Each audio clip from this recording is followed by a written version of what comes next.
send to our young people. I want you to remember that in this country, plenty of folks, including me and my husband, we started out with very little. But with a lot of hard work and a good education, anything is possible, even becoming president. That's what the American dream is all about. When I was a kid, my aspirations were simple. I wanted a dog, I wanted a house that had stairs in it, 2 floors for one family. I grew up with a disabled dad in a too small house with not much money in a starting to fail neighborhood, in a diverse city, in a country where an education can take you far. I had nothing or I had everything. It depends on which way you want to tell it. Well, my first childhood memory of my sister is her being just a baby, that cute little chubby face that she had. Michelle was more mature than her age from a very early age. Straight A's, like nobody I've ever seen. If she was gonna do something, she was gonna be the best at it.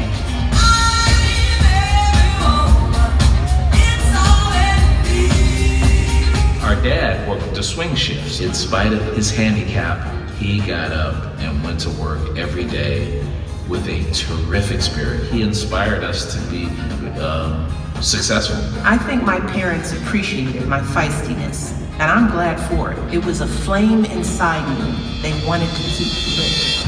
When she went to visit Craig at Princeton, she came home and said, I'm going to Princeton. She also said, if he can get in there, I know I'm getting in there. She did that. Now, let's go on to the next thing. You're a lawyer now. At the age of 25, you have an assistant. You wear an Armani suit and sign up for a subscription wine service and go to step aerobics after work.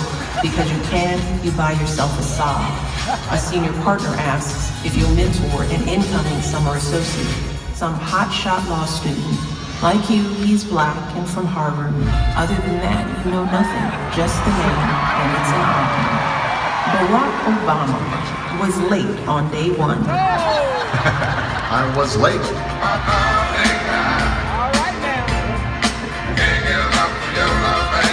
I had never taken the train downtown before. It was raining that day. I wasn't fully equipped with an umbrella. Bottom line is, when I walk into Michelle's office, not only am I late, I'm also kind of damp. So it's not clear whether I made the best impression. So he's getting out of the car, and I remember, Mom, you saying, ooh, he's tall. And then my dad said, too bad it won't last. Yeah. Apparently she had gone through some boyfriends before me, and Michelle Robinson was a tough customer. I viewed it as a challenge. It's like Excalibur, you know, only one person can remove the sword from the stone. It was me. When my dad died, it was such a surprise for us. So sudden. I was heartbroken, Mom was heartbroken, Mish was heartbroken, we were all heartbroken. I stayed with him until he fell asleep that night, leaving the hospital in icy darkness, and by the time the sun came up, he'd be gone. My father had a heart attack and passed away that night, having given us absolutely everything.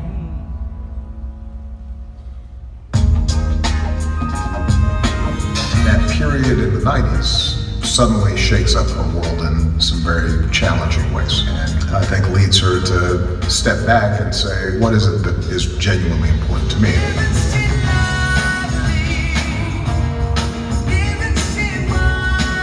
She wanted to be a mother so bad. I knew she wanted to be a good mother. When Malia and Sasha were born, I was away 3 days a week for about 6 months a year. And it wore us down and it put strains on our marriage and the family. She disliked politics. And I was a little surprised when she became what she became. You probably suspected that this might be a phase.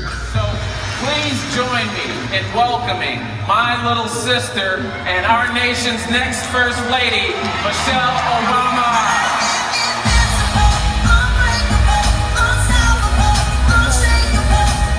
Here is where I felt like our family got launched out of a cannon and into some strange underwater universe. I was getting worn out, not physically, but emotionally. The punches hurt, even if I understood that they had little to do with who I really was as a person. I was female, black, and strong, which to certain people translated only to angry. It was as if there were some cartoon version of me out there wreaking havoc, a woman I kept hearing about but didn't know. A too tall, too forceful, ready to emasculate Godzilla of a political wife named Michelle Obama. I tell my story everywhere I go because I'm proud of where I came from. We'd taken two young girls who hadn't chosen this life, and without thinking it through, we fed them into the mall. There's a lot of parades, small town, going to get ice cream. We got so much ice cream. Oh my god. We were allowed to have I don't think I've ever eaten that much ice cream. No, never again in my whole life. That's a lie. But in one setting. I wasn't mad.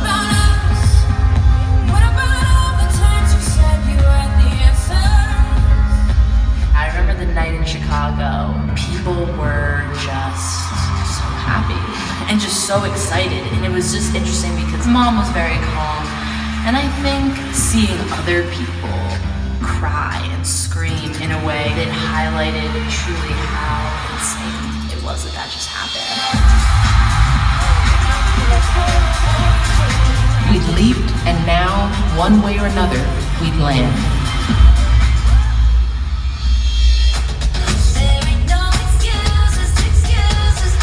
With the power of what you're doing with gardening, you've got the whole country talking about gardening. I was beginning to realize here finally was a way to show my full self. We're determined to finally take on one of the most serious threats to their future, and that's the epidemic of childhood obesity in America today. I learned that eating healthy was like throwing a party for your belly. So thank you, First Lady, for allowing us all to have a party in our bellies today. We'd focused ourselves on doing more than trending for a few hours on Twitter, and we had results. 45 million kids were eating healthier breakfasts and lunches. 11 million students were getting 60 minutes of physical activity every day. We'd helped persuade businesses to hire or train more than 1.5 million veterans and military spouses.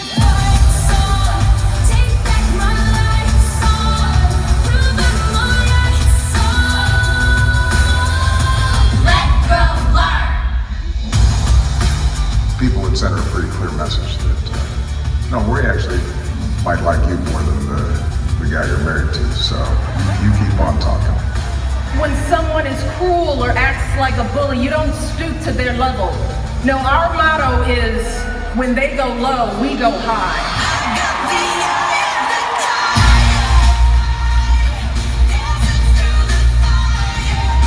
We were the 44th First Family and only the 11th family to spend 2 full terms in the White House. We were and would always be the first Black one. Inspire, to sort of think outside of the box. All of that was there before, so she was becoming that person the whole time. I think I'm most excited for her to be proud of what she's done and look at how many lives she's touched, because I think that's the most important thing.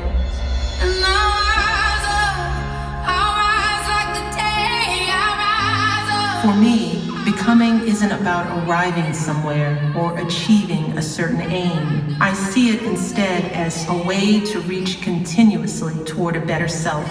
The journey doesn't end. When I look out at all of these young women, I see myself. Your story is my story. She helped me to see that it's something bigger than what you're facing and what you're going through. You know what I mean?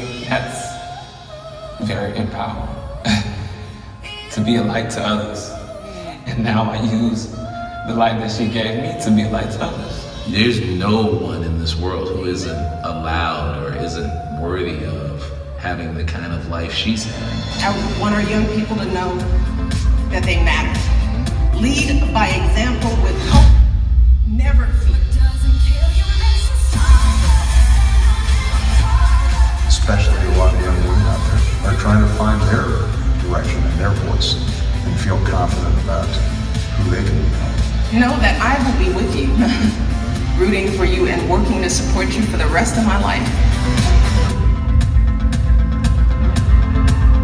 I'm an ordinary person who found herself on an extraordinary journey. In sharing my story, I hope to help create space for other stories and other voices. There's power in allowing yourself to be known and heard, in owning your unique story, in using your authentic voice. And there's grace in being willing to know and hear others. This, for me, is how we become.